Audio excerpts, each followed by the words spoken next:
6 novembre 2013, bienvenue à tous. Voici le sommaire d'Infosoir. Les damnés de la terre, stars de la rentrée théâtrale à Paris. L'essai du Martiniquais Frantz Fanon a aujourd'hui une résonance particulière en plein débat sur le racisme. Et hasard du calendrier ou pas, en plein débat sur le racisme, un théâtre parisien a choisi d'ouvrir sa programmation pour l'année 2013-2014 par les damnés de la terre, un essai du Martiniquais Frantz Fanon.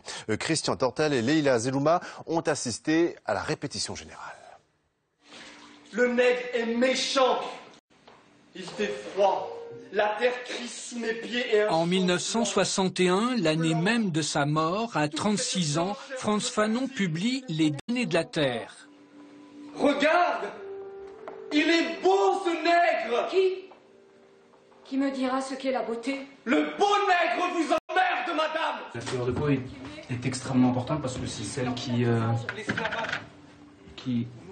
crée la différence la plus immédiate, la plus visible tout de suite.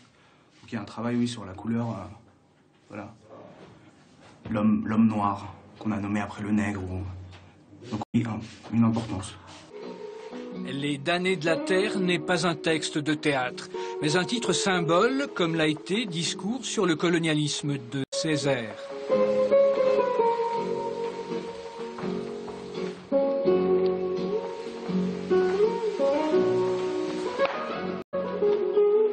L'étranger restera une curiosité, tant que ça sera une porte pour laquelle on ne fabrique pas des clés, ça restera Fanon, la parole de Fanon restera présente, restera valable. Elle m'a sauvé la vie. Fanon s'est fondé sur sa pratique de psychiatre dans l'Algérie coloniale pour décrire l'aliénation des corps des opprimés. Au bout de 2 semaines, il rejoint son unité en disant « À l'indépendance, je reprendrai ma femme. Et si cela ne marche pas, je reviendrai te voir à Alger. » Mon prénom, humilié. Mon état, révolté. Toute personne qui aujourd'hui est colonisée par l'économie libérale, ou du moins par la pression de ce système auquel nous sommes tous devenus obéissants, comme des esclaves modernes, je pense que tout cela sont des damnés. L'enjeu et le défi de cette belle création théâtrale, faire exister la pensée de Frantz Fanon, né martiniquais, mort algérien, dans une France d'aujourd'hui. Et les damnés de la terre est programmé pendant 1 mois entier au Tarmac, le théâtre international francophone de Paris.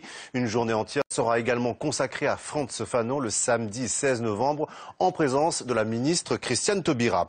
Christian Tortel nous a rejoint. Christian, bonsoir. Bonsoir Elias. Est-ce que Frantz Fanon et cette pièce ont aujourd'hui une résonance particulière dans le contexte actuel?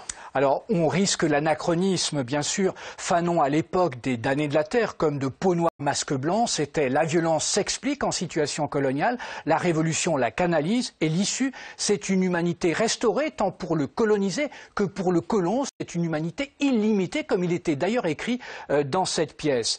La question que pourrait poser Fanon aujourd'hui, si on risquait l'anachronisme, en l'absence d'ailleurs des réactions d'intellectuels aujourd'hui, ça serait dans quelle prison mentale se trouvent les racistes aujourd'hui, voire même les hyper-racistes. Parce qu'aujourd'hui, on ne qualifie pas seulement le nègre ou le noir d'un qualificatif négatif, on l'exclut de la race humaine, on le disqualifie. Christiane Taubira, ce matin, dans une interview, disait « Ce qui m'étonne le plus, c'est qu'il n'y a pas eu de belle et haute voix qui se soit levée pour alerter sur la dérive de la société française. » Et on peut gager, et on le voit au Tarmac, que l'une de ces belles et hautes voix serait la parole de Fanon. Christian Tortel, merci pour cet éclairage.